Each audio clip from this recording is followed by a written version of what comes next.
Hello, everyone. Welcome to a new episode of the Dissenter. I'm your host, Ricardo Lopes, and today I'm joined by Dr. Robert Welshon. He's professor in the philosophy department at the University of Colorado, Colorado Springs.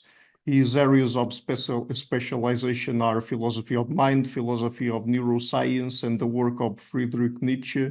And today we're talking about his latest book, Nietzsche's on the Genealogy of Morality, a guide. So, Dr. Welshon, welcome to the show. It's a pleasure to everyone. Thank you so much for Ricardo for having me on. So, before we get into some of the specific content of the book, I've already had a ton of conversations on the show about Nietzsche and his philosophy in many different aspects of his philosophy, but today we're focusing on a specific book of his on the genealogy of morality. What goals did you have in mind with this sort of guide to his book? Well, as the title of the book suggests, it's a modest set of goals. I wanted to steer readers of the genealogy through all of it, and then to expand on some of its most important and its intricate and even the perplexing facets of the book. I also wanted to introduce readers to a number of the insights that have been developed by other Nietzsche scholars in the last 40 or 50 years. But more than that, and fundamentally, I wanted readers to come away from reading the book wanting to read more Nietzsche, because I think Nietzsche is one of the great philosophers and somebody whose writings bear readings and rereadings for many years. Mm-hmm. And where would you place on the genealogy of morality within Nietzsche's literary corpus? When exactly did he write it, and how do you look at how it relates to some of his previous works and the works that came after? I think of Nietzsche's career as distinguishable into a couple of different phases. Okay. There's the early phase when he was still a professor at the University of Basel. And then for various reasons, most of them related to his poor health, he resigned from his position at Basel in 1877 or 1870, maybe 1878. And that left him without teaching responsibilities. And he really began his philosophical development at that point. The books that came out immediately upon his resignation were Human All Too Human and Daybreak. And then he produced the first 4 books of The Gay Science, also known as Joyful Inquiry. And then he wrote Zarathustra over a course of 3 years. And returning from Zarathustra, he wrote Beyond Good and Evil, which was published in 1886. During the winter of 1886, 1887, he was immensely productive, and he produced revised editions of the books that he'd already published. He wrote new prefaces and forewords for them. And in the case of The Joyful Inquiry, he wrote an entire new book for that publication. That book, the 5th book, is one of the clearest statements of Nietzsche's mature philosophy. But having completed these new prefaces and forewords and the 5th book of Joyful Inquiry, he started to get serious about what had been for him percolating for at least 2 years. This magnum opus was his great project. It was supposed to be called The Will to Power. He later changed the title to Revaluation of All Values. He had started sketching it out in 1885, but in the spring of 1887, he started to commit himself almost full time to the project. And then in a 3-week burst in July, while he was summering at Sils Maria in Austria, he wrote virtually all of what he considered to be a preparatory study for the magnum opus revaluation of all values, and that was on the genealogy of morality. It was published in 1887, later that year in November. He then traveled to Turin in the late spring of 1888 to continue work on his revaluation of values project.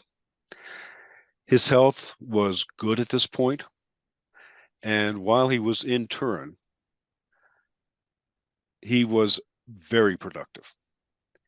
He was pretty annoyed with what was happening in Germany at this point in time, and he was fearful that the death of Friedrich III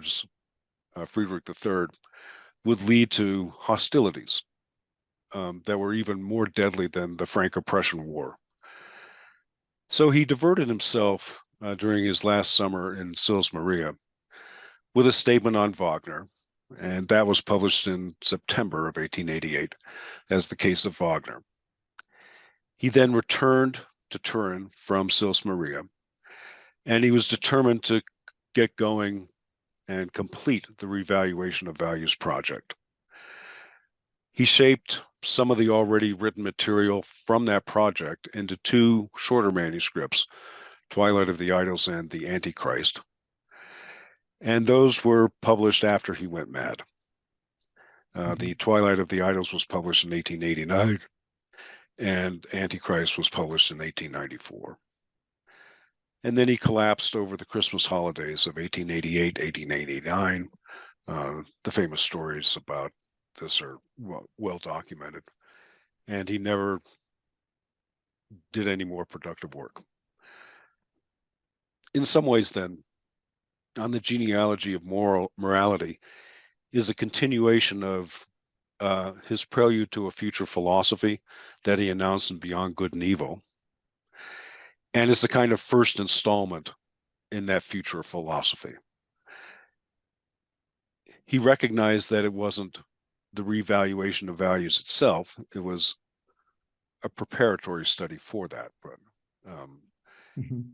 it was important for him to get it out of the way.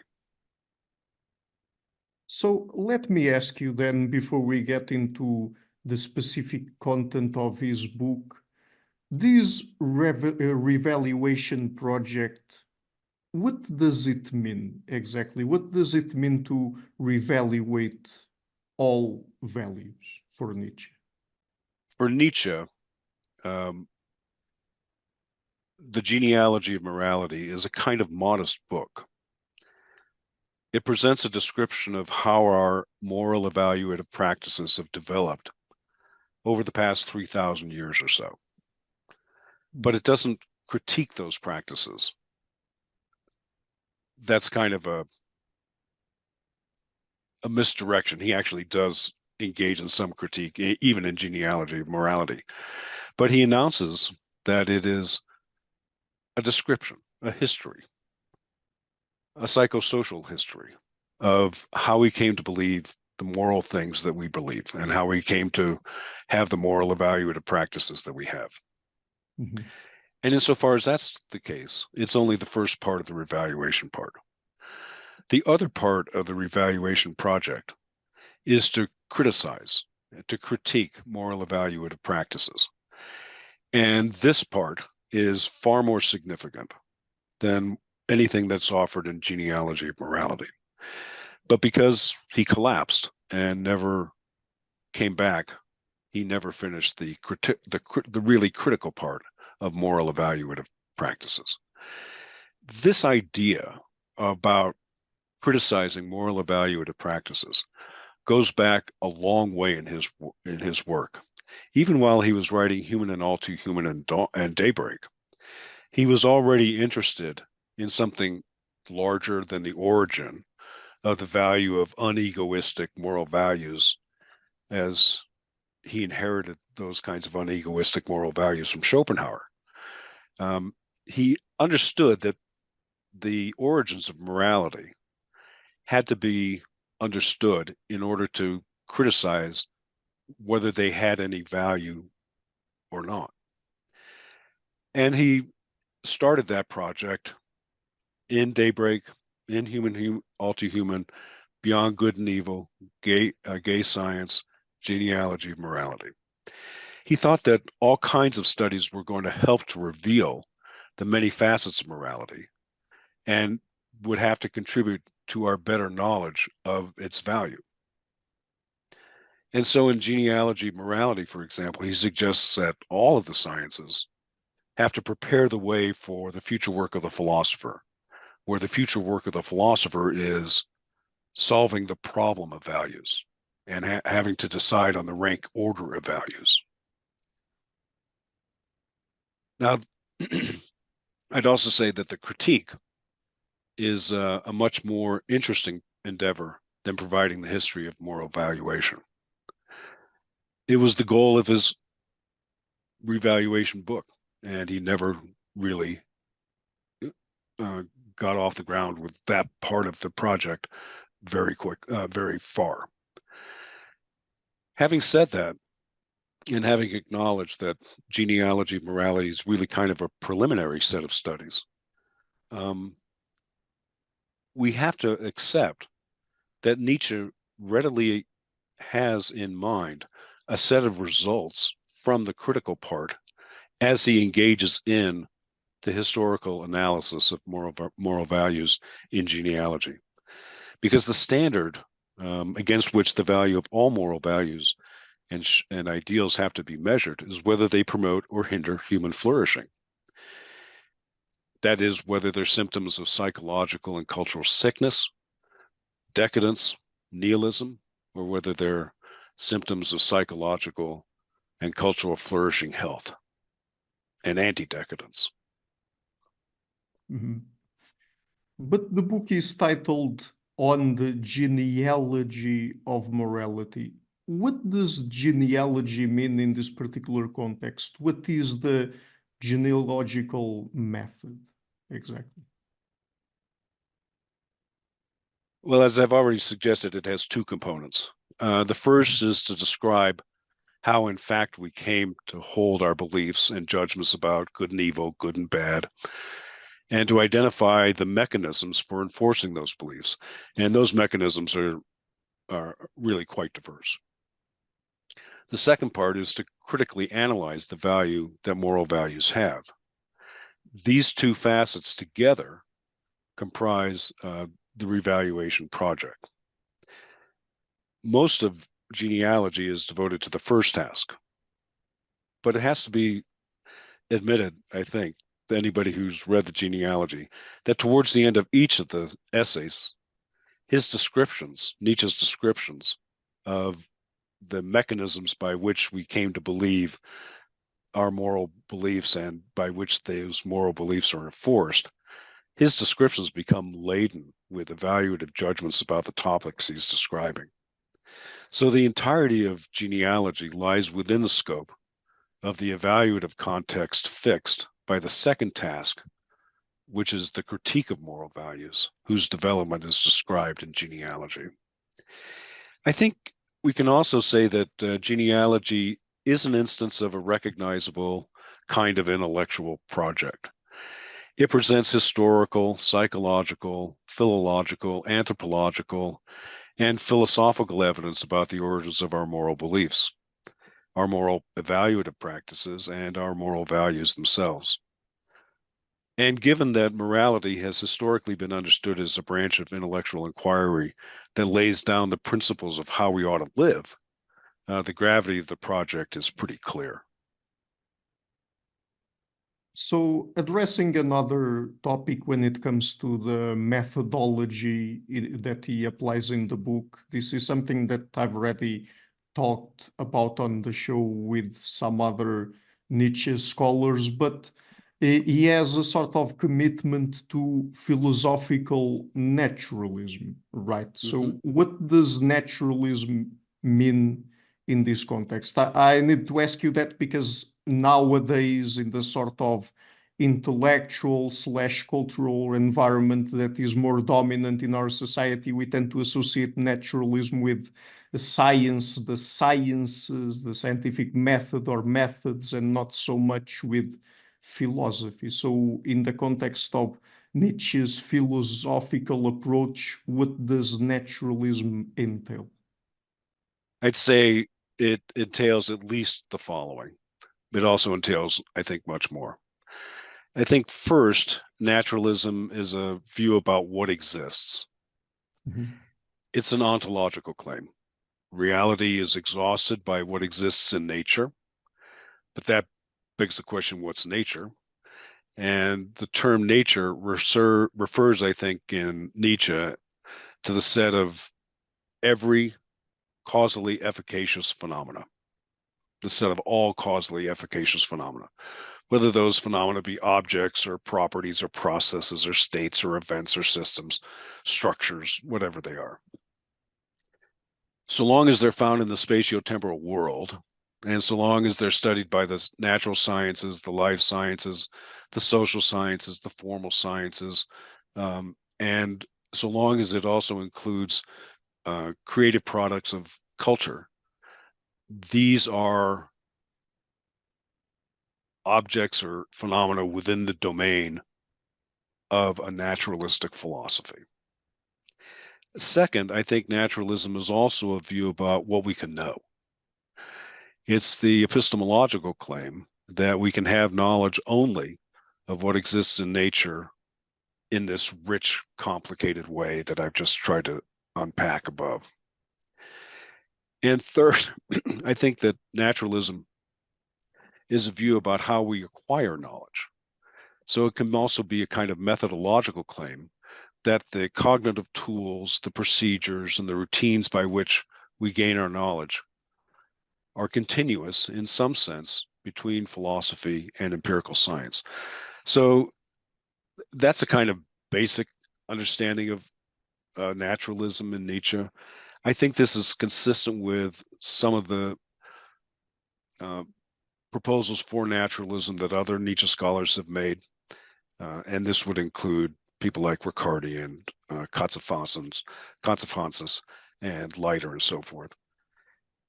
So I think it's consistent with their views. I'm also impressed by Richard Schacht's idea that naturalism has to be more than this, because naturalism can be understood to be kind of a reductionist point of view. And for Schacht, Nietzsche's naturalism is not reductive. For Schacht, Nietzsche's naturalism also has to include the unusual facet of human beings that we are no longer merely animal. We are a deeply cultural and cultured species.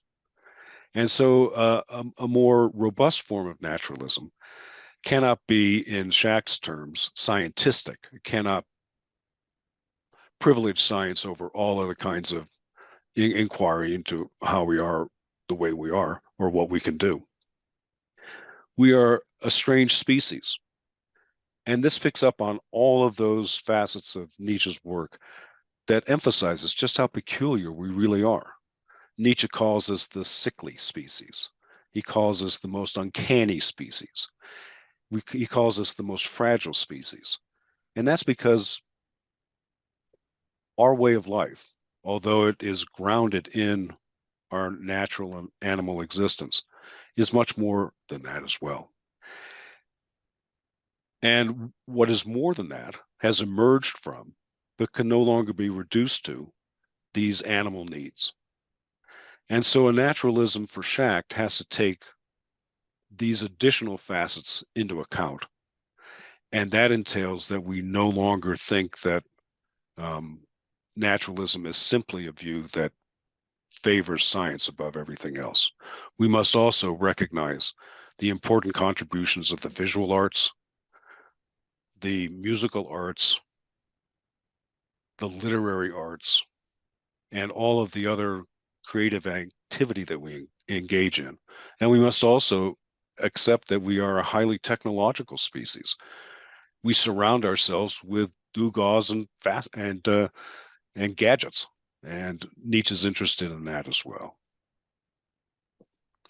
But what follows from even the basic view of naturalism is that there can't be any causally efficacious non-spatiotemporal objects.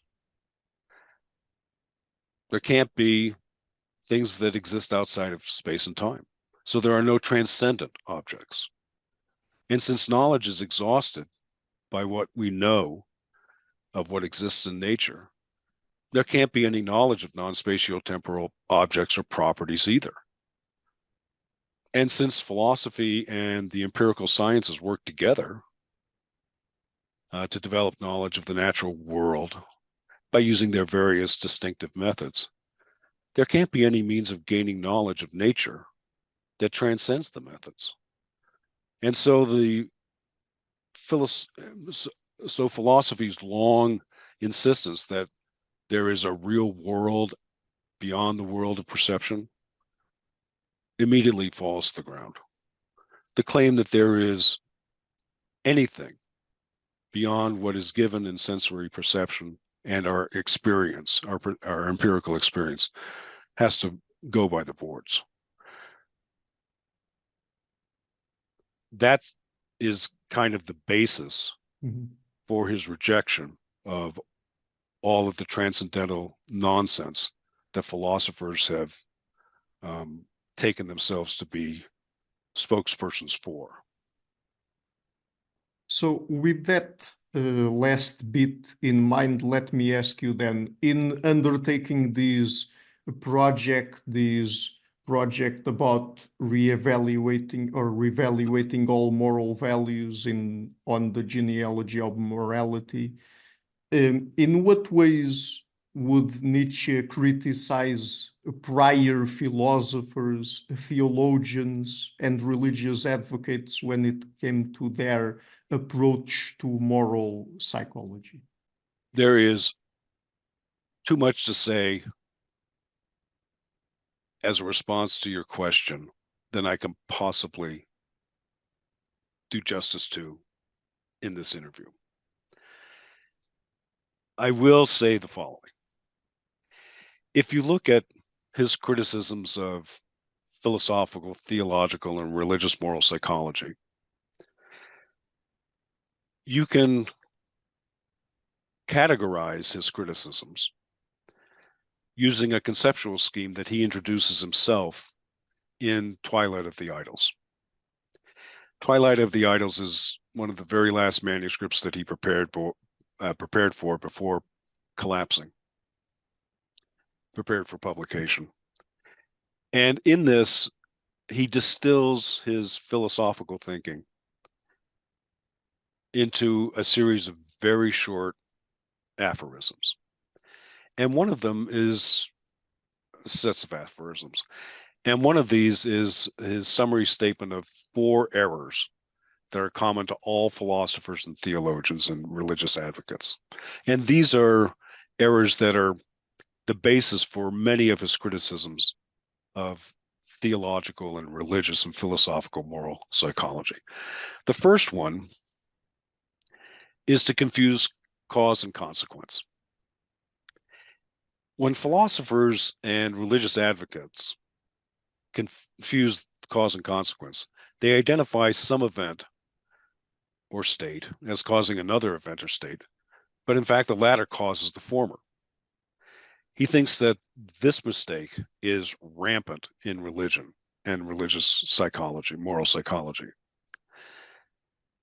They argue, for example, that virtue has happiness as its consequence. But Nietzsche's counter is that happiness has virtue as its consequence. And he thinks that this reversal of causation is characteristic of the topsy-turvy moral psychology that you find in religion and theology and philosophy. The second error that he identifies is that philosophers and religious advocates routinely posit false causes. They identify some event or state as causing another event or state, when in fact the former doesn't cause the latter at all. And so when we think about this one is particularly pernicious and is particularly widespread. He quickly identifies three false causes: willing, conscious thoughts, and the subject, the I, the unified philosophical subject. These are all constituent elements of philosophical and theological moral psychology. And Nietzsche thinks that all three of them simply are non-existent. We think that the subject of conscious thought, the philosophical subject I, causes our thoughts. We think that conscious thoughts cause acts of a willing faculty. And we think that acts of a willing faculty cause various events inside and outside of us. But all three of them are fictions, according to Nietzsche. The third error that philosophers and theologians make is introducing imaginary causes. They identify some event or state that causes another event or state, when in fact the identified event or state is completely fictional. And here Nietzsche has a kind of general thought in mind, I think. We are experts at manufacturing explanations. And theologians and philosophers are no different. We think we're all prone to a very familiar pattern of thinking. We experience something unexpected, something new, and we want to know what caused it. And so to relieve the cognitive dissonance, the cognitive confusion, and the psychological anxiety that attends our ignorance, we try to explain the phenomenon by fitting it into an already existing, but usually crude, web of beliefs and knowledge. And he says in this section of Twilight that we're not particularly fussy about easing our anxiety. As long as we ease our anxiety and cognitive dissonance, that will be satisfactory. And so we usually latch on to the very first idea that comes to us. But given our own background, that will be that we will rely on what is familiar to us. So as he points out in Twilight, when the banker's confronted with something new, he immediately thinks of business, and the Christian thinks of sin. These kinds of explanations, while they're sometimes serviceable for easing dissonance and confusion, ignore the fact that what we're most familiar with and what we find most plausible are rarely good measures for fixing the actual causes of the phenomenon. And so that's the third error. And then the final error is he notes that free will in particular is a separable and specific kind of error. Philosophers and religious advocates try to routinely identify acts as being produced by free will as an event or a state that's freely chosen by a subject. But free will is a fiction and cannot freely choose any act at all. So that's the fourth error. These four errors, I think, lie in the background of his criticisms of theological, philosophical, and religious moral psychology. They're theoretical objections, and he fills in that theoretical, that conceptual framework with a lot of detail throughout Genealogy of Morality. So in the book, there are three big essays, and the first one you identify as being about the impact of ressentiment on Christian moral evaluation. So my first question about that would be, why is it that apparently Nietzsche sets out to tackle the genealogy of morality, but then shifts to Christianity? The answer here is pretty straightforward. Morality and Christianity overlap so much for Nietzsche that any analysis of the origins and the development of one of them has to also be an analysis of the origins and development of the other of them. So when we look into the history, psychology, etymology of the use of the language in our talk about good and evil, which is, of course, the genealogy of morality, to which we all, as Europeans, adhere, he thinks, we must also at the same time investigate the history, psychology, and etymology of the language at use in Christianity, which is the dominant European religion. So there is no way to understand the origins and development of our moral practices, our moral evaluative practices, without understanding the origins and development of Christianity in particular, but religion in general. So in his view, it is from Christianity, at least particularly in Europe, that terms like good, bad, and evil stem from, correct? I would say no. That's Okay. not where they stem from. They have a prehistory to their history within Christianity, within the Judeo-Christian religious um, uh, tradition. Here, we engage Nietzsche's philological past. He thinks that he has discovered what he calls a conceptual transformation in the ways that terms that were originally used by a class of individuals he calls the masters to describe their social, their economic, and their political superiority came to characterize what's noble.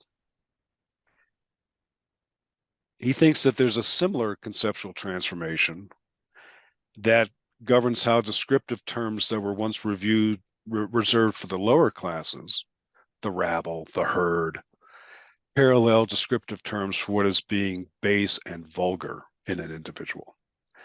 This conceptual transformation predates the emergence of Christianity. And the emergence of Christianity takes these terms that were already in use on board as it developed as a religious and as a moral and a philosophical tradition. So I'm sure that your listeners are familiar with the idea that Nietzsche makes a distinction between the difference between good and bad on the one hand and good and evil on the other hand. But he broadens it well beyond German and other European languages and traces these roots back to Sanskrit and ancient Greek and Latin. So, for example, he talks about the term from Sanskrit called Arya, which comes from, about 1,000 before the Common Era, 1,000 years before the Common Era. It refers to wealthy ownership and the well-born classes, and to the character trait of being noble and privileged. Now, this term is, of course, the root of Aryan, but it's also a term that served as a self-designating endonym for people living then and what is now northwestern India, Pakistan, Afghanistan, and Iran. In fact, it's the basis of the term Iran and Iranian. So it's not just that there is German etymological evidence about good and bad and good and evil. It is a common feature of ancient languages. And so on the basis of this, Nietzsche draws a generalization. In all these ancient languages, the primordial evaluative terms were self-reflexive designations by members of a master class of aristocrats and warriors. And those self-reflexive designations subsequently underwent a conceptual transformation to become self-reflective descriptions of their individual character traits. So they simply started by identifying themselves as the good, as the privileged, and then they unpacked that later in this conceptual transformation by identifying the individual character traits they had in virtue of which they were good. Now, we have to remember that the highest caste in an ancient society was not always the knightly aristocratic caste. It probably was the norm, but in some ancient societies, priests, aristocrats, and warriors coexisted side by side. In some, they continuously fought with one another, and in some, the priests, the clergy, held the highest caste. Whatever their relations to the warriors and aristocrats may have been like, the clergy, however, was always different in crucial ways. The knightly aristocratic mode of evaluation was painfully simple and based on nothing more sophisticated than pronouncing that they were good. And then, as an afterthought, they decreed that the rabble, the herd, were base, they were bad. The clergy, although they were also members of the nobility, emphasized something different. They emphasized purity and cleanliness. And so their contrast was between the pure and the clean on the one hand, and the impure and dirty on the other hand. Now, in the old master-slave societies, the distinction between good and bad and between pure and impure was incredibly crude. Nietzsche says at one point in Genealogy that it was coarse, superficial, narrow, and unsymbolic to a degree that we can scarcely imagine. For example, the term pure originally referred only to those sanitary few who washed themselves regularly, who refrained from eating certain kinds of food, and who refrained from engaging in sex with commoners. That's how direct and unsymbolic purity really was. So could you tell us now about the phenomenon of ressentiment? What is it, and does it play a role in the slave revolt in morality? It does. If I may, I'm going to prepare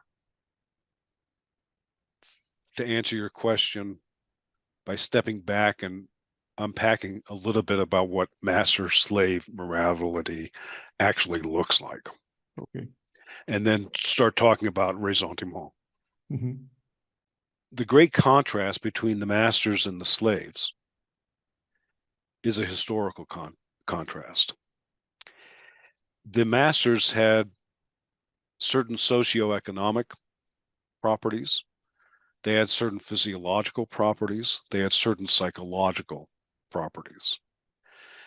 And those properties, the socioeconomic ones, the physiological ones, and the psychological ones, were contrasted with the same kind of socioeconomic properties, physiological properties, and psychological properties of the slaves.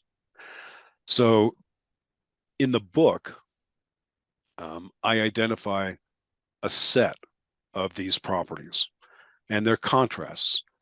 If you think about the socioeconomic dimensions, the masters were aristocratic and noble. The slaves were lower class, they were herd, they were commoners. The masters were typically knightly and warriors, and the slaves were pacifists. The masters were wealthy, they were prosperous, they were well-born. The slaves were poor, they were unfortunate, they were ill-born.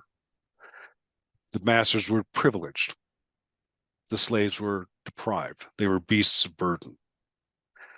The masters dominated and oppressed others. The slaves were oppressed and were ill-treated by the masters. The masters were superior. The slaves were mediocre. Physiologically, The masters were healthy. The slaves were sick and diseased. The masters were energetic and vital. The slaves were weary, exhausted, and lethargic. The masters were powerful and potent. The slaves were powerless and impotent.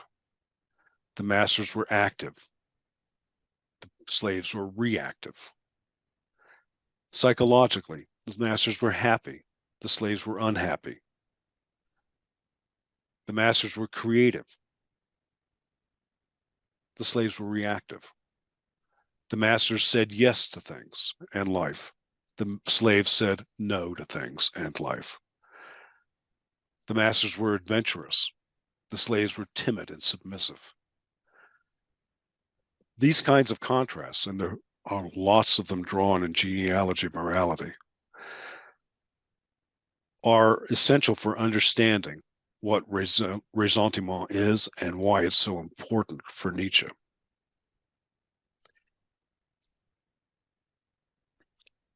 Ressentiment was, Nietzsche thinks, already well in place before the slave revolt in morality.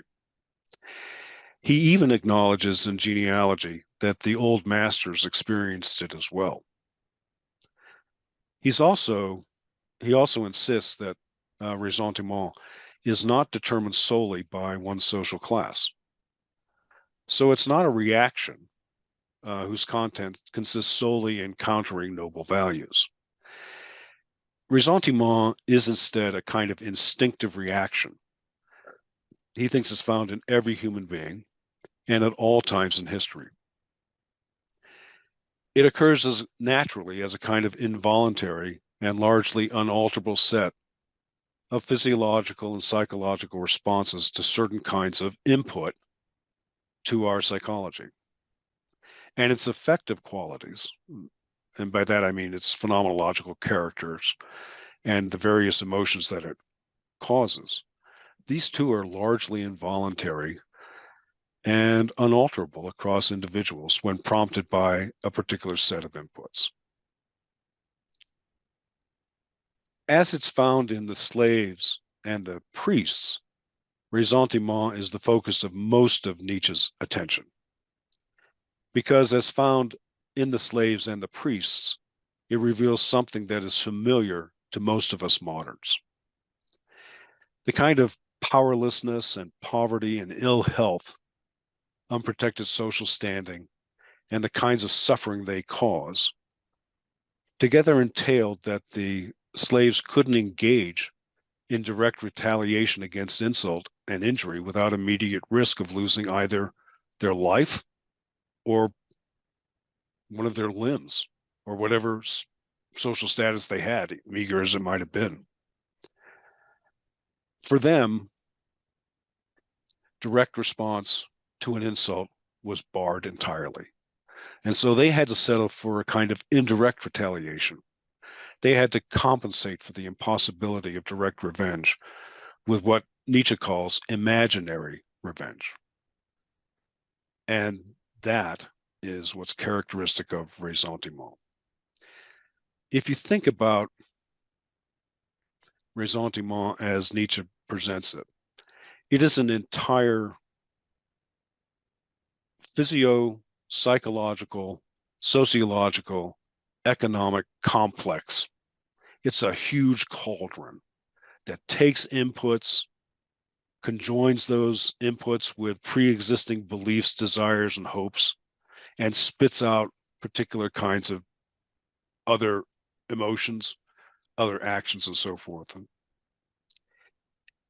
at the root, it's a kind of revenge. But if you think about the kinds of revenge that we have to discuss here, it's a unique kind of revenge. We can, if somebody bumps us in the subway with their elbow, we will typically move their arm out of the way.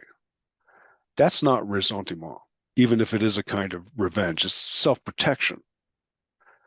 And we might even have some kind of defensive counterblow. But the desire to cause suffering in others is not there. In ressentiment, the desire to cause suffering is there. And so ressentiment recruits other beliefs and affective states so that we can displace or transfer our suffering onto another, a culprit. And that culprit is held causally responsible for our suffering. And we thereby, as Nietzsche puts it, narcotize or anesthetize our own suffering. That kind of anesthetizing transference of suffering onto another person who we hold causally responsible for our own suffering is typical of ressentiment. It effectively redirects the sufferer away from the true reason for pain and onto some other cause for it. Once fed into the cauldron of ressentiment, the inputs mix with all kinds of other effects, all kinds of other emotions, drives, desires, beliefs about oneself and and others. It becomes unlike the masters who resolve their ressentiment quickly and with violent acts of physical behavior. Mm-hmm. It becomes a stew. It continues to churn, and it adds other ingredients all the time. That makes it ruminative, provocative, poisonous, creative, and imaginative. So moving on to another topic, and still in regards to the first essay of the book, what role does Nietzsche's psychology of drives and affects play in the genealogy of morality?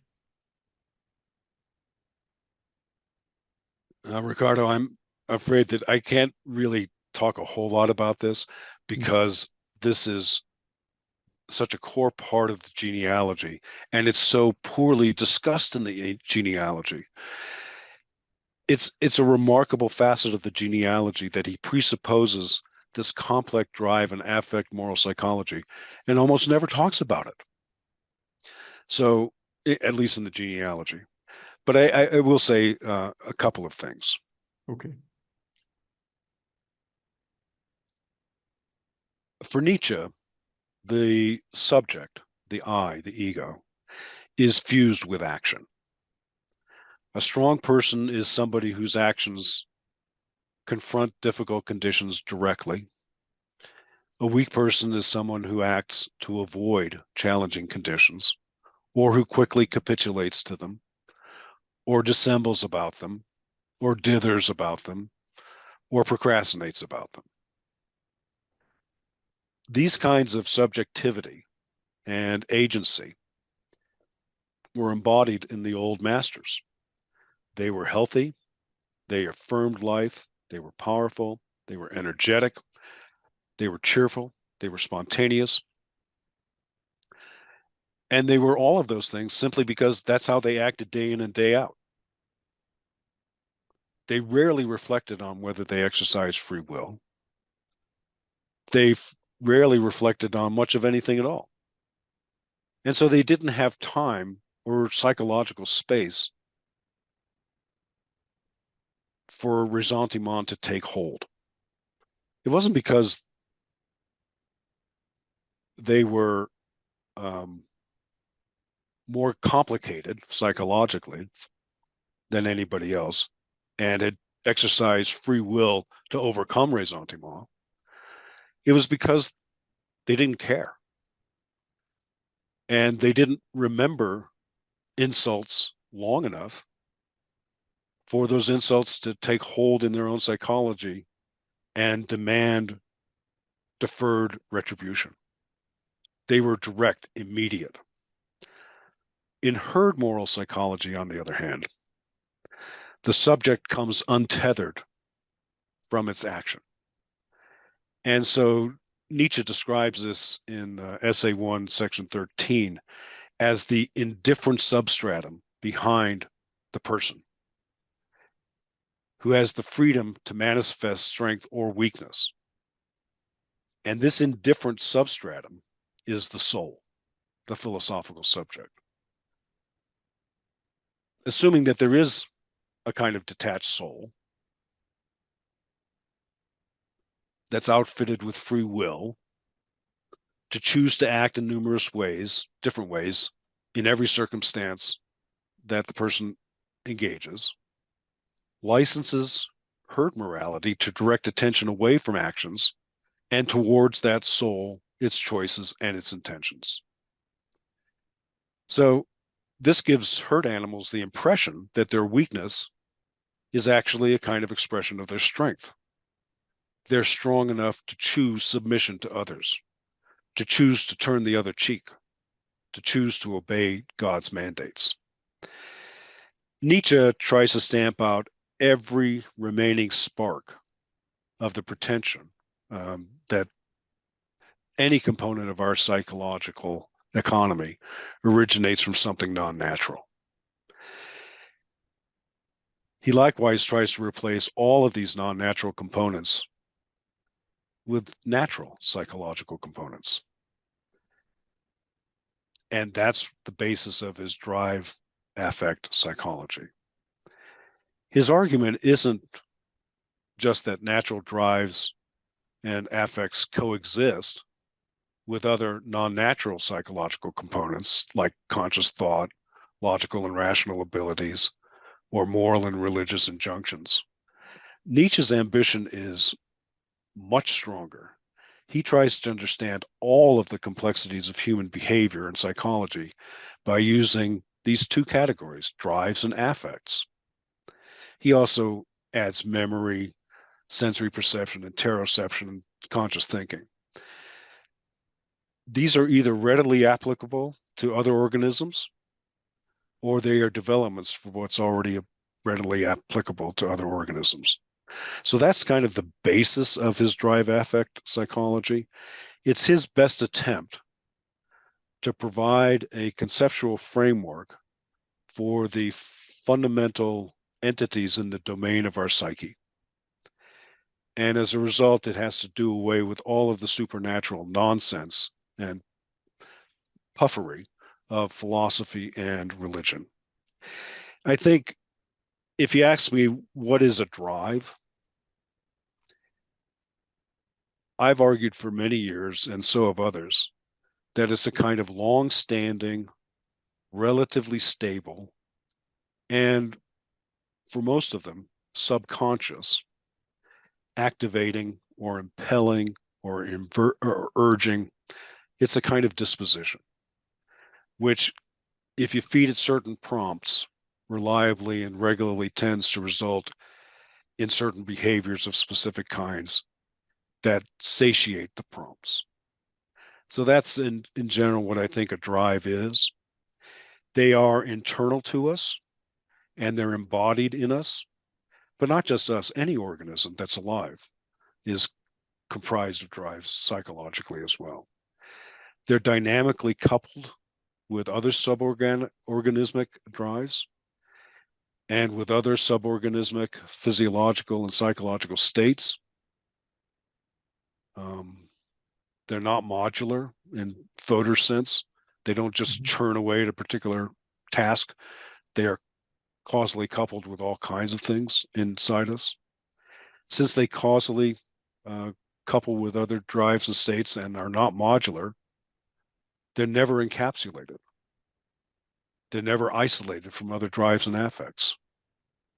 And since we as organisms inhabit a larger environment that's made up of other organisms, these suborganismic drives typically couple with and embed themselves in those extraorganismic environments.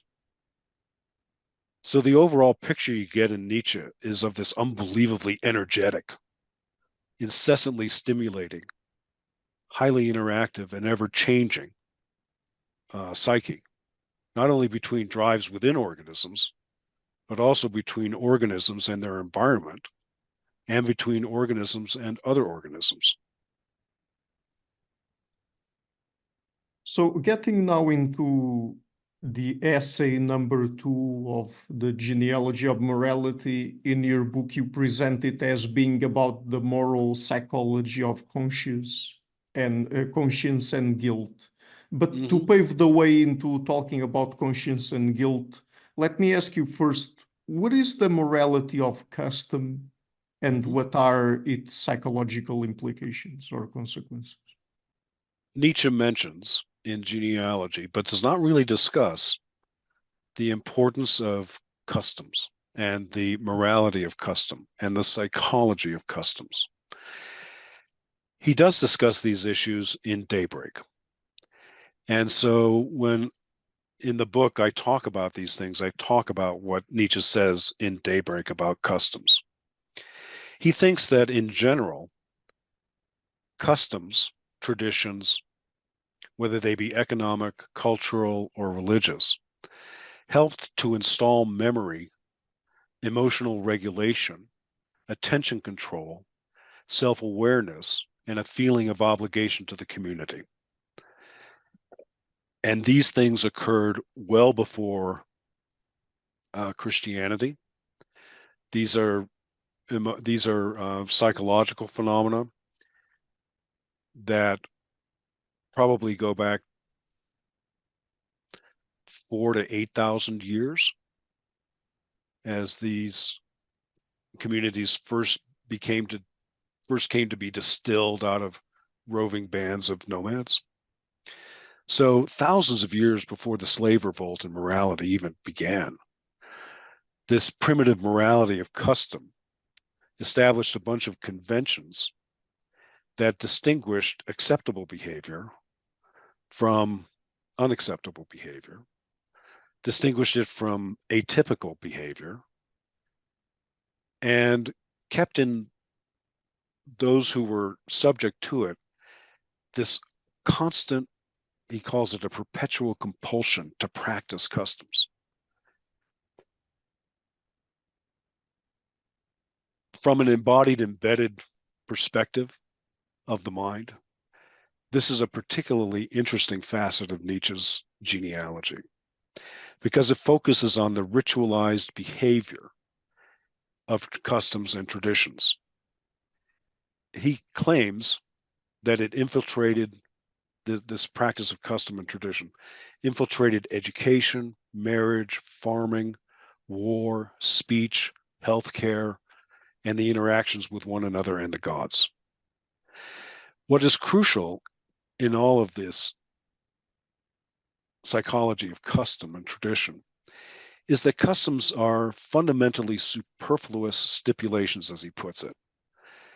You are to engage in this particular kind of physical behavior because we say so, and because that is the custom. Fundamentally, the particular motor behaviors are trivial and uninteresting, but they become laden with meaning and significance. The frequent rehearsal of these customs and habits hardened and helped cultivate memory. They helped to cultivate emotional regulation. They helped to cultivate attention control because we had to focus endogenously.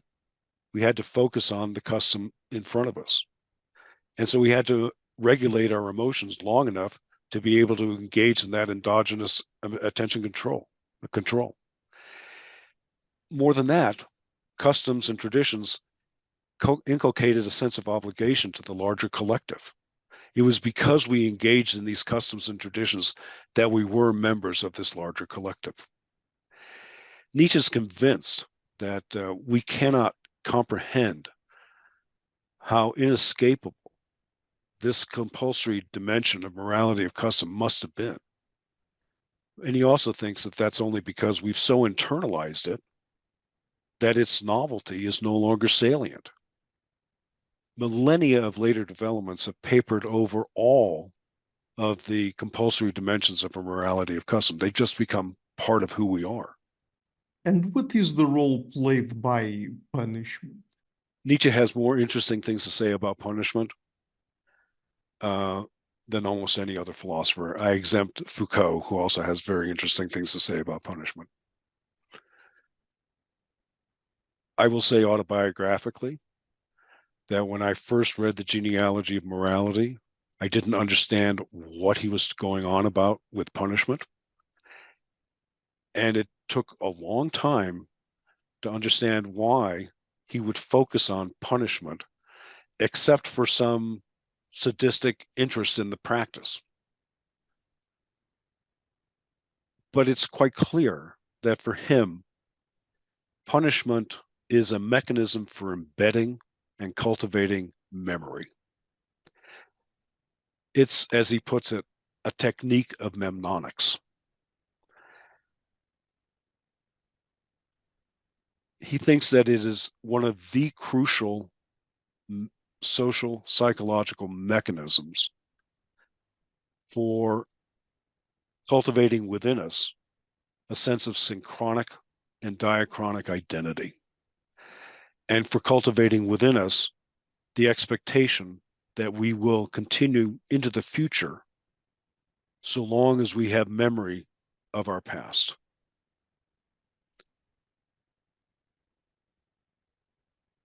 His fascination with the brutality of punishment regimes is kind of disturbing. But he thinks that it has to be this way because we were, when punishment first emerged, little more than animals. And he thinks that the public and private procedures of punishment eventually burned into our memories 5 or 6 thou shall nots. And these thou shall nots and thou shalls were necessary conditions to enjoy the advantages of living in a peaceful society. Of course, he thinks that there are etymological support for his way of thinking about punishment. And he thinks that punishment is allied with guilt and debts. And using that etymological evidence, he starts to crowbar his way into the long history of creditor-debtor exchange relationships and the punishment that accompanied them.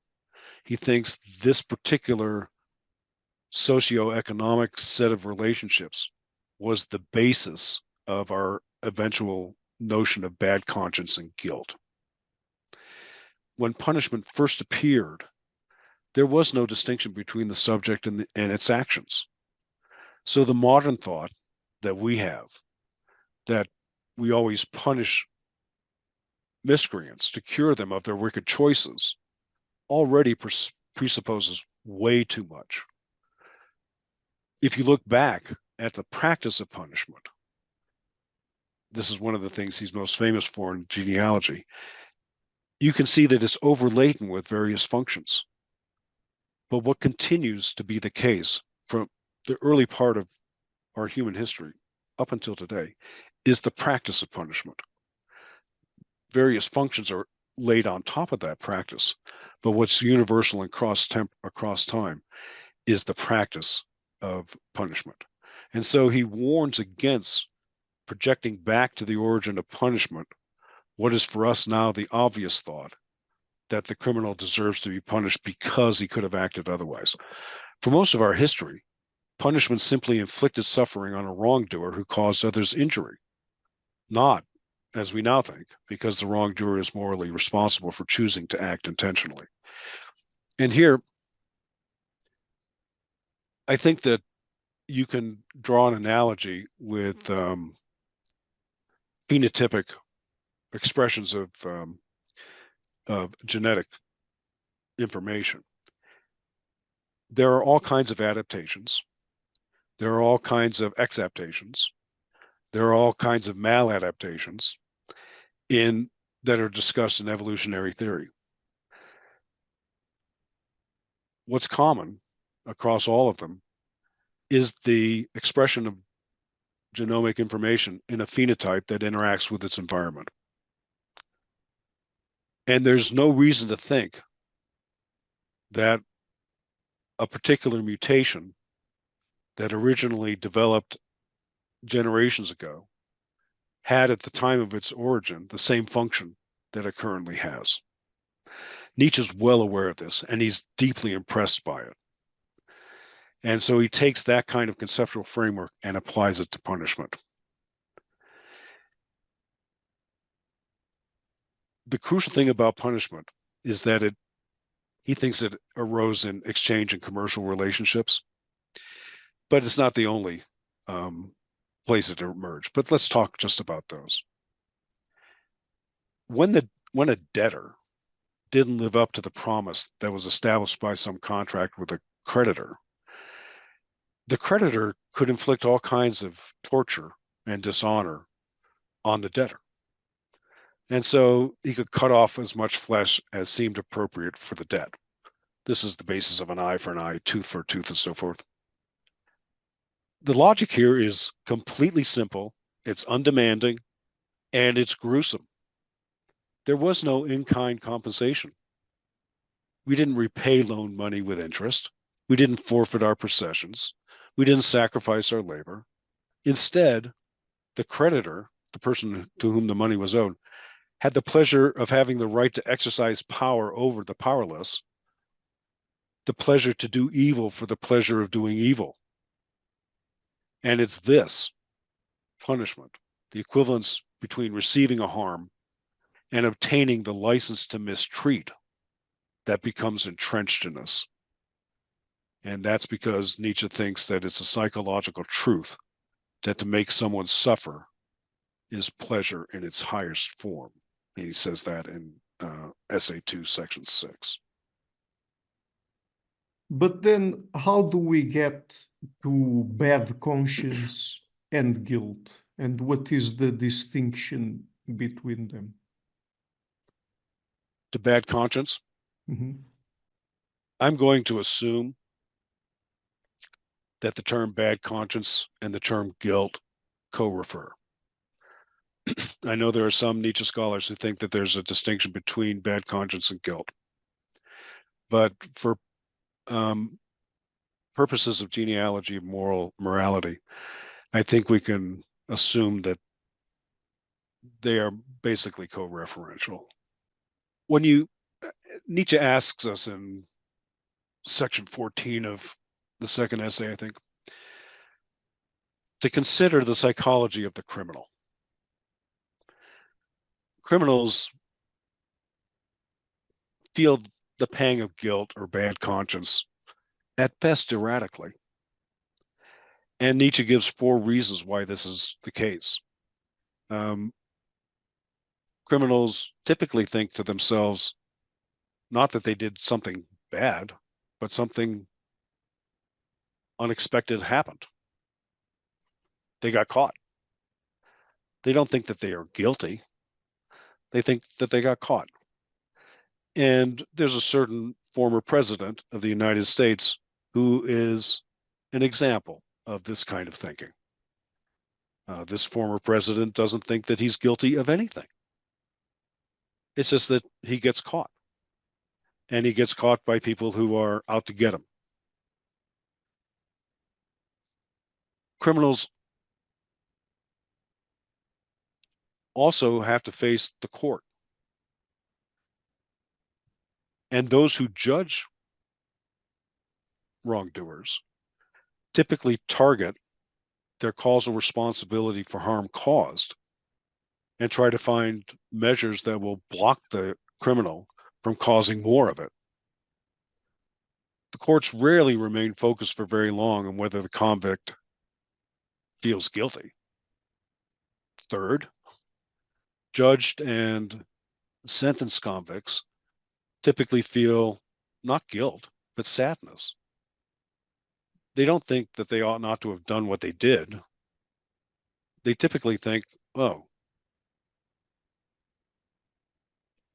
I got caught, and I'll submit to the punishment in the same way that I'll submit to an illness. I'll be brave, and I'll be fatalistic. And fourth, prison life itself does virtually nothing to cultivate the pang of guilt in convicts. So if you strip away all of the misperceptions about guilt and bad conscience, what remains, nevertheless, is the durability of the methods and procedures of punishment, its causal consequences, its effects. And Nietzsche thinks that punishment achieves more than anything else a lengthening of memory. It results in a will to be more cautious, to be less trusting, to go about things circumspectly, an increase in fear, the intensification of intelligence, the mastering of desires. We then add the notions of predictability, attention control, promise making, emotional regulation that are already in place from the morality of custom. And what we're describing are the psychological prerequisites for prudential agency. Prudential agency or responsibility is that entire suite of psychological capacities that were cultivated in human animals by custom, by the creditor-debtor relationship, and by punishment. A prudential agent is a human animal who is prudentially responsible. And the enculturation mechanisms for creating this prudentially responsible person, those mechanisms are primarily the morality of custom, the set of creditor-debtor relationships, and punishment. That allows us to introduce the notion of conscience. And from conscience, we can then introduce the notion of bad conscience or guilt. I think for Nietzsche, conscience is being reflectively conscious of our prerogative of responsibility and promise making. It's being reflectively conscious of our power over ourselves, of being answerable, accountable to ourselves and to others. In short, of being an agent. Nevertheless, being reflectively aware of our prudential responsibility is not the same as bad conscience. Bad conscience is the reflective awareness of guilt and the accompanying qualitative effect of suffering, of feeling guilty. This is a relatively late flowering phenomenon. So when its primitive progenitors first appear, the ancestral feelings of its primitive progenitor, guilt isn't, bad conscience isn't even present. The question is for essay 2, how this primitive ancestral feeling of prudential responsibility grew with the various new interpretations into bad conscience or guilt. And this is a monstrously complicated undertaking in essay 2. Nietzsche initially assumes a couple of things. The origin of the ancestral effect of bad conscience occurred abruptly. It didn't even cause ressentiment in the domesticated populations where it was first found. The second assumption is that enculturation began with violence. Nietzsche says in Essay 2, Section 17, that the first organized societies, quote, emerged as a terrible tyranny, a repressive and ruthless machinery, and continued working until the raw material of people and semi-animals had been not just kneaded and made compliant, but shaped.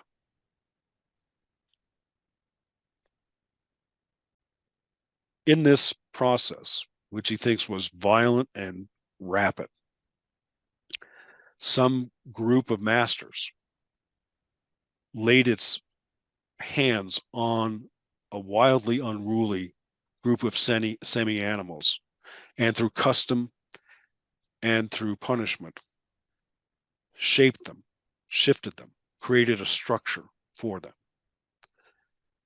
Since they imposed order on the herd, these old masters were necessary for the emergence of bad conscience. Without them, bad conscience and guilt would never have been possible. But the first individuals to experience the effects that were ancestral to bad conscience were the herd, those on whom order was imposed. And this is one of the more mysterious passages of the genealogy. It occurs in section 17. He says, when the masters imposed form and order on the herd, violent oppression was unavoidable, and thereby they made or forcibly made latent most of the herd's freedoms. They eliminated them, or they made them latent. And Nietzsche says that there's a remaining distillate of freedom, which he calls the instinct of freedom, that was forcibly made latent by the masters turning semi-animals into humans. And this instinct for freedom, repressed and incarcerated within the self a whole set of violent and typically outwardly directed emotions inward. So that with the external expression of the will to power thwarted by these imposed mechanisms of culture, these humans in the early societies had no option but to turn inwards on themselves. This is his so-called internalization of man. And when that happened, humans started the job of self-formation. This Nietzsche calls active bad conscience. And he thinks that the active bad conscience, this activity of self-formation, form imposing labor on the self to make ourselves prudential agents, is the womb of every ideal and imaginative event, and that it is brought, a quote, he puts it this way in 18, a wealth of novel, disconcerting beauty and affirmation to light, and for the first time, perhaps, beauty itself. He then says, it's only bad conscience, only the will to self-violation that provides the precondition for the value of the unegoistic. So that even if bad conscience is a sickness, it's a sickness like pregnancy. So here the bad conscience is this inward turning, internalization of previously outwardly directed, violent or oppressive emotions and desires turned back against oneself. And it is responsible, Nietzsche thinks, for what makes us so great. Now, that kind of active bad conscience is unfortunately not the only form of bad conscience. He also introduces the other form of bad conscience, and that's the one that's inculcated by religion. Hey, Ricardo. Yeah, tell us then about religious guilt. I mean, that religious bit that you were mentioning there before we move on to perhaps essay number 3. Religious guilt developed already in pre-Christian societies. And if you think about the difference between our kind of society, let me rephrase. If you think about the difference between these pre-Christian societies that were influenced by monotheism and the Greeks, you can start to tease apart some of the differences that were responsible for the developing religious guilt. In Greek societies, the problem for people was that we simply didn't know enough to know how to avoid getting into trouble. Our foolishness resulted in that most of us just stumbled around in a kind of uninformed stupor. And we constantly bumped into other idiots like ourselves. These pileups, where we crashed into one another and caused each other harm, were not a reason for thinking that humanity was morally reprehensible or responsible for choosing to be ignorant. Since the gods, the Greek gods, they were always there. And since they were always there, any inward attempt to ground suffering in being guilty could be short-circuited. When the Greeks reflected and looked inside to discover why they were so miserable, they didn't find that they were responsible for it. What they found were the consequences of God's trickery or their delight in our human suffering. These gods were never inside us. They were external beings. And so looking inside themselves never revealed to the Greeks that they were causally responsible for their suffering. The Christian God is very different. The Christian God added certain innovations to the God blueprint that was already found in Judaism. The first innovation for the Christian God was that it was maximal. It instilled the greatest feeling of indebtedness on earth. Nietzsche asks us to remember that Christianity inherited its God from Judaism. And so we inherited the Jewish sense of religious indebtedness to God for flourishing as a society. Judaism was novel itself.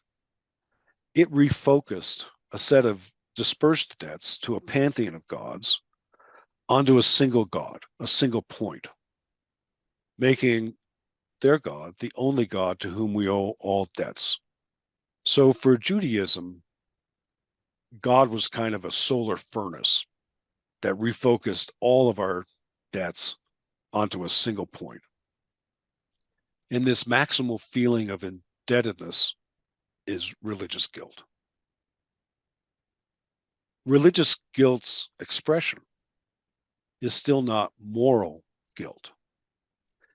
And this is where Christianity went beyond Judaism. So long as bad conscience or guilt remained tied to our indebtedness to God, it was still about an external entity. Even if it was the case, as with Judaism, that God is the maximal creditor. But moral guilt concerns the self. And so we still need other elements to explain how this externally directed religious guilt became internally directed moral guilt. And Nietzsche's explanation of this in Essay 2, Section 21, is not particularly clear. I think the best that I can say about it is this. So essay number 3 then is about the meaning of the ascetic ideal and its spread through European society. Could you start by telling us what the ascetic ideal is for Nietzsche? Mm-hmm. It's a set of values, moral values, and Nietzsche identifies them as compassion, self-denial, self-sacrifice, poverty, humility, and chastity. He sometimes, in other works, adds selflessness and self-renunciation. But it's this set of values that are typically associated with morality and acting in an unegoistic way. And does it relate in any way to the slave revolt we talked about earlier? Right. An answer to this question has basically two elements. The first element is that the old aristocrats and warriors were convinced of their superiority, and they were pleased with their happy lives. And they lived in this kind of bubble that Nietzsche calls the pathos of distance. They had every reason there was to isolate themselves from the herd. The herd was poor, they were lazy, they were dirty, they were impure, they were resentful, they were conniving, they lied. And so the aristocrats, the masters, the old masters, tried to relinquish the task of mingling with the herd to somebody else. And they were delighted when the priests accepted the job. For when the priests were in charge of the herd, the old aristocrats and warriors could continue to ignore them. They were predisposed to do so anyway, and they found a functionary who was willing to deal with them. But the priests made the old masters pay for taking on the disagreeable job of looking after the herd. The priests themselves were interested in augmenting their social power with respect to the aristocrats and the warriors. And so they took what they had learned about the creative possibilities of ressentiment and turned it against the old masters. In the process, they sowed discontent within the old masters, and they made them feel ashamed about living happily. They made them feel ashamed of living without bad conscience. They convinced them, the priests convinced the old masters, that otherworldly powers were even greater than their earthly power. And so the priests adopted all kinds of camouflaging tactics to undermine the old masters. And one of those tactics was to talk about the ascetic ideals and the way those, the ascetic values, and the ways in which those ascetic values were preferable to the values that the old masters themselves lived by. But to be successful against the old masters, the priest had to convince them that their social standing, their happiness, their pathos of distance were all unjustified. They had to convince the masters that they were no different than the herd. And they had to convince the masters that they suffered, not because they had to endure the herd or because they had to endure insults, but because they too were subjects of bad conscience and guilt.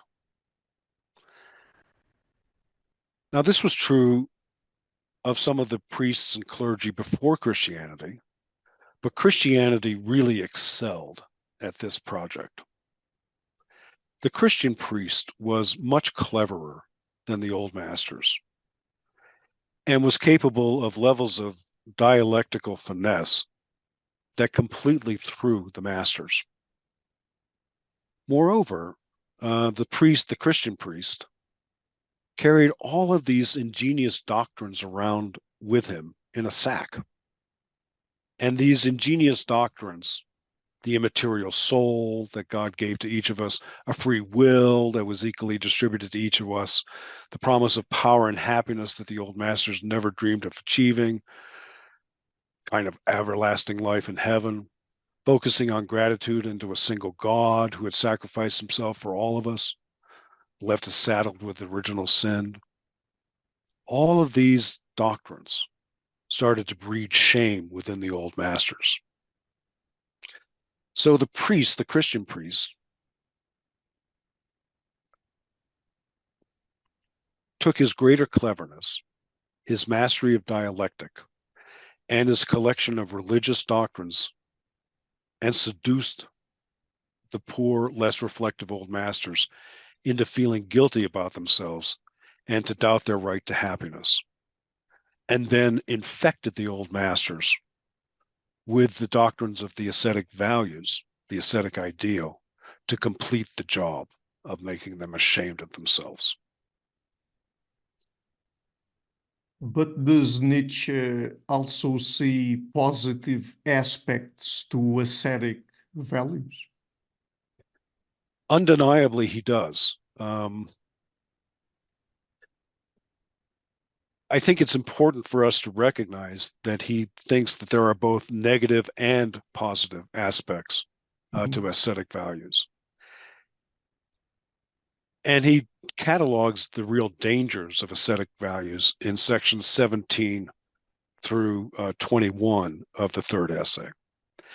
The first negative aspect, the danger, is that ascetic values narcotize our emotions, but they do so in an attempt to thwart depression. He talks about this in section 17, for example.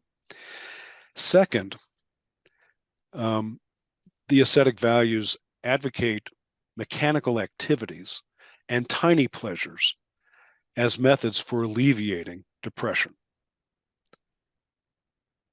Third, and this is a more dangerous danger, they addict the sufferer to the priest's diagnosis of sin and guilt, bad conscience, and to the priest's cure for them. And they thus ensure an ongoing dependency on religion. Fourth,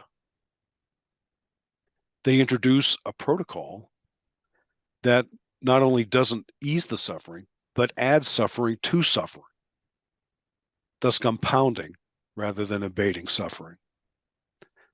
Fifth, the ascetic ideal's emphasis on sin and guilt and bad conscience inures the sufferers to the priest's feeling orgies.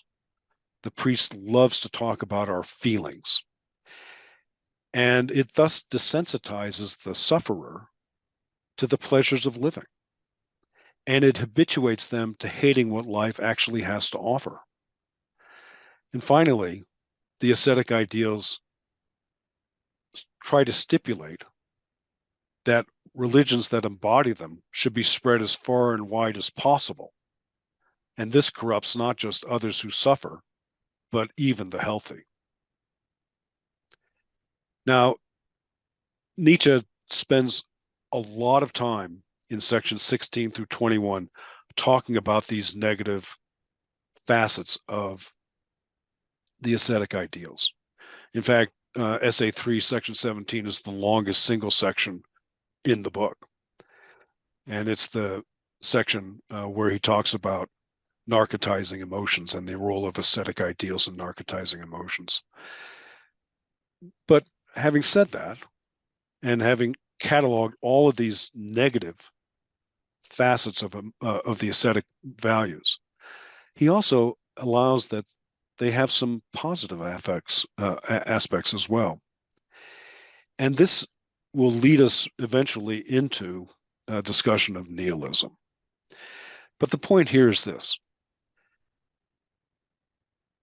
Ascetic values fixate on and celebrate failure, decay, misfortune, deprivation, destruction of the self, self-flagellation, and self-sacrifice. But since everything has to be measured in terms of its value for life, the ascetic ideal must also be a trick for the preservation of life. But it's the preservation for a particular kind of life. And that's what Nietzsche's most interested in this third essay. The people who are safeguarded by endorsing the ascetic ideal already live futile or decaying lives. And they use the ascetic ideal to justify and preserve themselves and protect against further decline. Their miseries, the way they live, is second only to their heartbeat. And so they clutch the ascetic ideal as a last hope, as a way to continue to live. and avoid nihilistic suicide.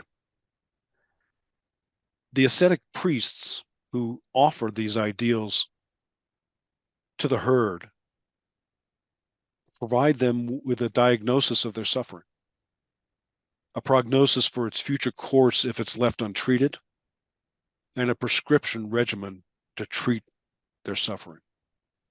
Now, Nietzsche thinks that all of this is gobbledygook and complete nonsense. But nevertheless, historically, it has proven to be remarkably effective in helping those of us who are not lucky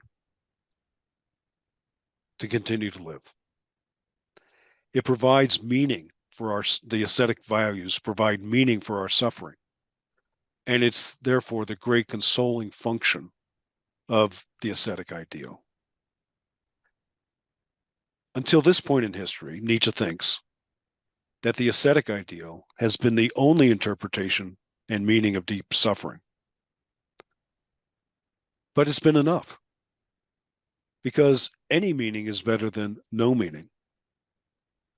And with its explanation and justification of suffering in hand, most of humanity could continue to live without collapsing into despair. But of course, we tend to associate the ascetic ideal with priests, religious people. But according to Nietzsche, please correct me if I'm wrong, but according to him, we can also find ascetic values in people like artists, philosophers, and even scientists. Correct? Could you tell All us true. about that? All true. I'll simply say a couple quick things about the way artists and philosophers use ascetic values. Artists and philosophers can use ascetic values as a kind of strategy to isolate themselves from those emotional commitments, those psychological commitments that deter them from their great projects. So philosophers in particular try to claim that they are beyond the call of finery. They are beyond the concerns of making a positive impression on others. They are beyond emotional relationships with others. They are beyond the need for social relationships of many kinds, but these are used strategically so that they can live with their beloved ideas. Their ideas are where they have their social interactions. They observe their ideas. They follow their ideas. They capture. They inspect their ideas. They analyze their ideas. They distill their ideas. They test their ideas. They research ideas. They organize their ideas. All of this requires a kind of monastic life, and the ascetic values are used to encourage the conditions necessary for the production of their great ideas. Having said that, artists too can do this, but not all artists do this.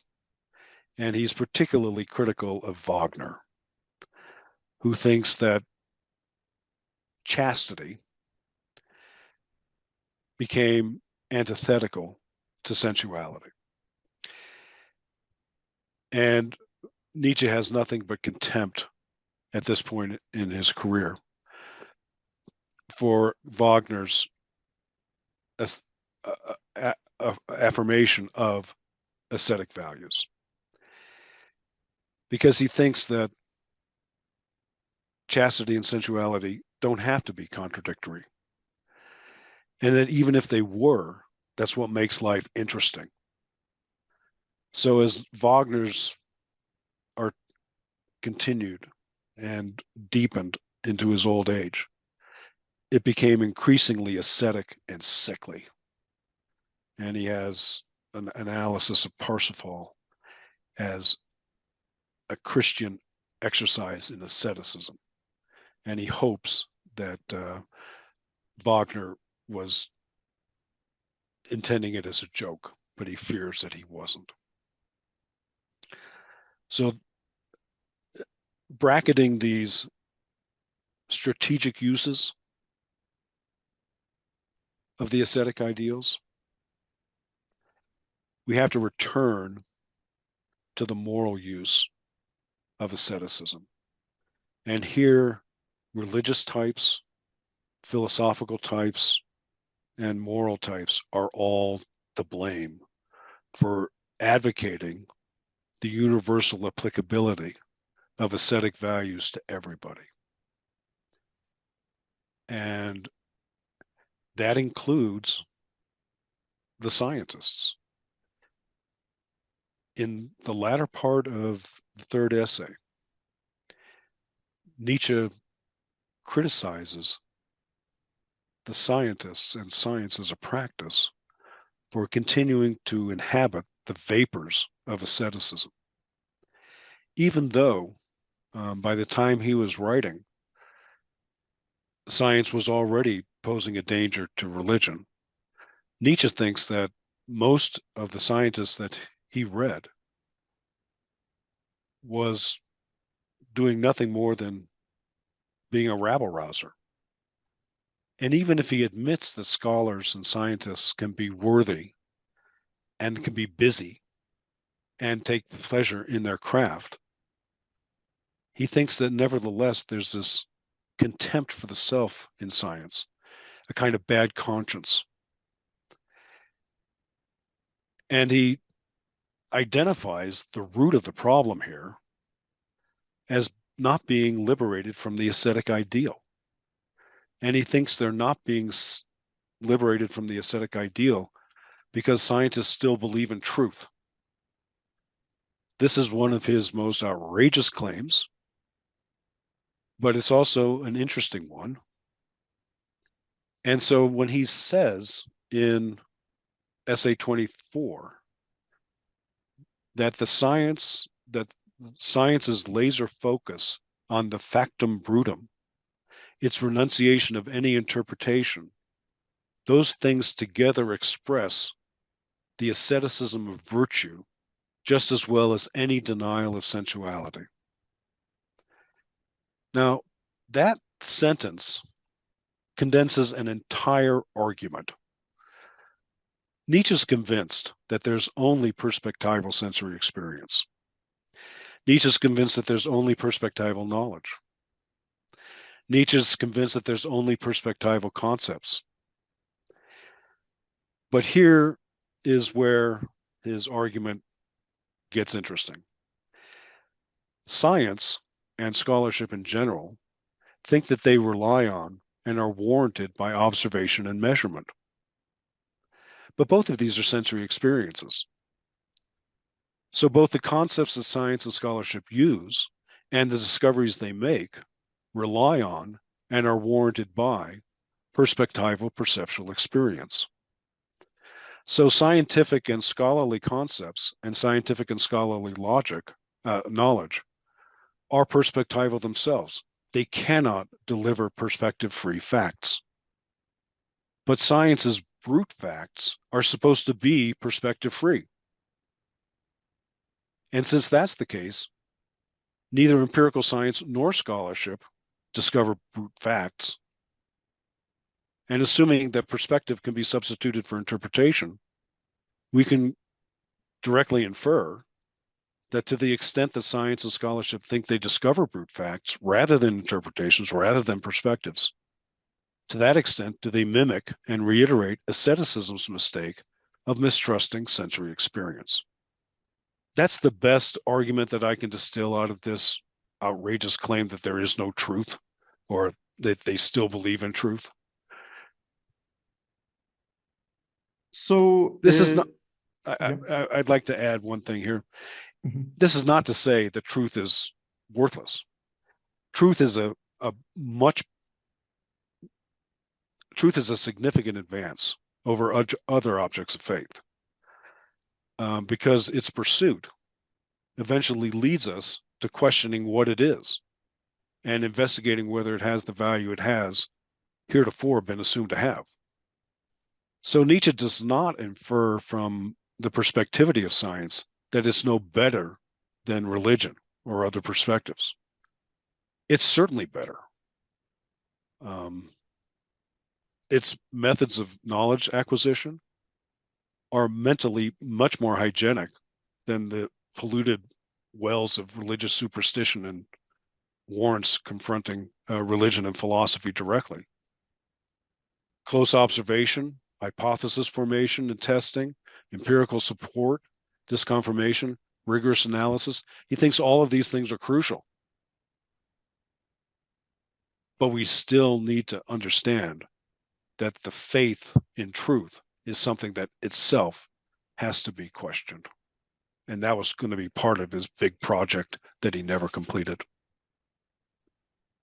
So I know that we are reaching our time limit. So let me just ask you perhaps a couple of questions, general questions about the genealogy of morality. So after all of what we talked about, what would you say are the main merits of this book?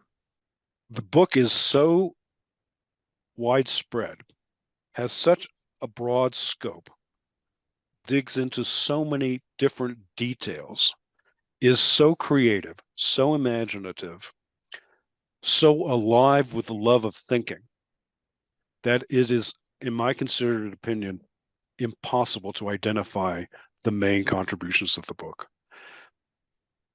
It is a work of great genius. And philosophers who think about the genealogy of morality are confronted by somebody whose thinking is demonstrably more imaginative, demonstrably more penetrating, demonstratively more probing and comprehensive and profound than any of us are likely ever to achieve. Having said all of that, I think his analysis of ressentiment is still not fully understood or appreciated. Its role in moral psychology, I think, is still not fully appreciated. Nietzsche's analysis of the internalization of humanity, I think, is something that we still don't understand completely. We don't know whether it's even accurate. We don't know. And I think that his analysis of asceticism and his analysis of nihilism are still among the most profound things that Nietzsche wrote and things that we are living through today. Nietzsche anticipated an enormous amount of what's happened since his time. We who are in his wake try sometimes to demonstrate that he continues to be relevant by trying to capture his thought within conceptual frameworks that we're familiar with, but he never even heard of. We do this as a way of honoring his greatness and genius. But it minimizes him, it lessens him. The main merit of genealogy, if there is a single main merit, is that it is a document that exhibits a mind on fire, and a mind that was so full of so many different kinds of knowledge that it really struggled to capture everything that was in that mind, and it didn't. And there are plenty of reasons why genealogy is not a successful book, but it's It's a success. It's a success in so many ways that we don't typically acknowledge, that we have to recognize that these other ways of success trump its failures and its shortcomings. And so my last question will be exactly about that. What would you say are perhaps its main gaps and shortcomings? Well, the obvious one is that he wrote this in 1887, and I'm sorry, he wrote it in 1887, 1888, and he published it in November of 1888, and then started his big project of the revaluation of morality, the revaluation of values. He only made headway for about 7 months. By October of 1888, he was, I think, aware that he was never going to complete the revaluation of value project. And so the defense of these categories that make appearances in Genealogy of Morality are never adequately defended. And chief among those is his notion of power. Nietzsche mentions power in the Genealogy of Morality 4 or 5 times. Those mentions demonstrate that he was on his way to an analysis of power in the revaluation project, and that analysis would be used as the fulcrum around which his critique of moral values that he analyzes the development of in genealogy would be focused. But he never got there. And that's the single greatest, it's not a shortcoming of Genealogy of Morality, because it was intended as a kind of preliminary statement that was a propedeutic to the revaluation of values critical project. But he presupposes in genealogy the results of that revaluation project, and he doesn't adequately defend them in the book. And so that's one of the shortcomings of the book. Another shortcoming of the book is that at times it gets a little histrionic. And, you know, that's a problem with Nietzsche throughout his period from Beyond Good and Evil forward. But I don't find that much of a problem. It's a problem, especially towards the end of Essay 3.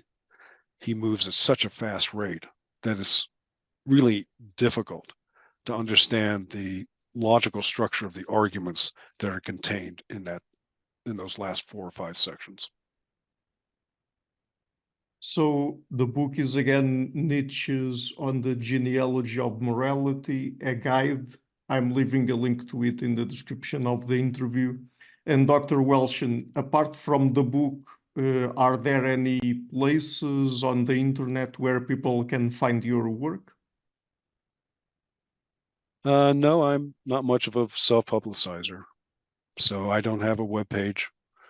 I have a number of articles, books about Nietzsche published over the years. I also work in the philosophy of consciousness, and I'm particularly interested at this point in the emergence of reflective consciousness in the Paleolithic period and the role of language in that emergence of reflective consciousness.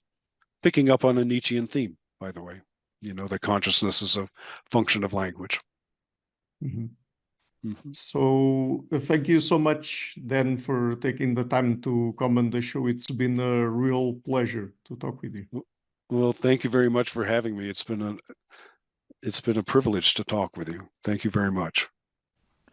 Hi guys, thank you for watching this interview until the end. If you liked it, please share it, leave a like and hit the subscription button. This show is brought to you by Enlights, learning and development done differently. Check their website at enlights.com, and also please consider supporting the show on Patreon or PayPal.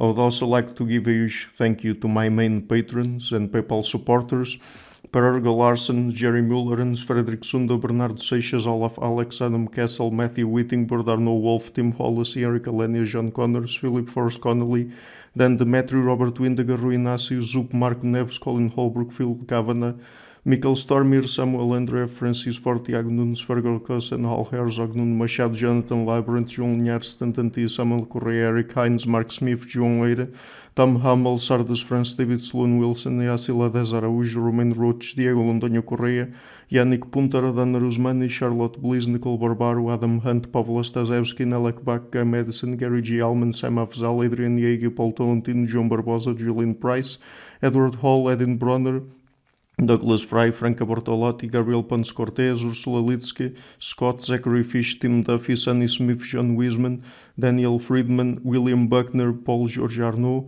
Luke Loaki, Georgios Theophanos, Chris Williamson, Peter Wolozin, David Williams, Diogo Costa, Anton Erickson, Charles de Moray, Alex Shaw, Maury Martinez, Coralie Chevalier, Bangalore Atheists, Larry Dealey Jr., Old Erringbon, Sterry, Michael Bailey, Dan Sperber, Robert Grassi, Igor N., Jeff McMahon, Jake Zool, Barnabas Radix, Mark Campbell, Thomas Dovner, Luke Nissen, Chris Story, Kimberly Johnson, Benjamin Galbert, Jessica Nowicki, Linda Brandon, Nicholas Carlson, Ismael Benzliman, George Coriatis, Valentin Steinman, Per Crowley, Kate Van Goller, Alexander Hubbard, Liam Dunaway, BR, Masood Ali Mohammadi, Perpendicular, Jonas Hertner, Ursula Goodenough, Gregory Hastings, David Pinsoff, Sean Nelson, Mike Lavigne, and Dios Necht.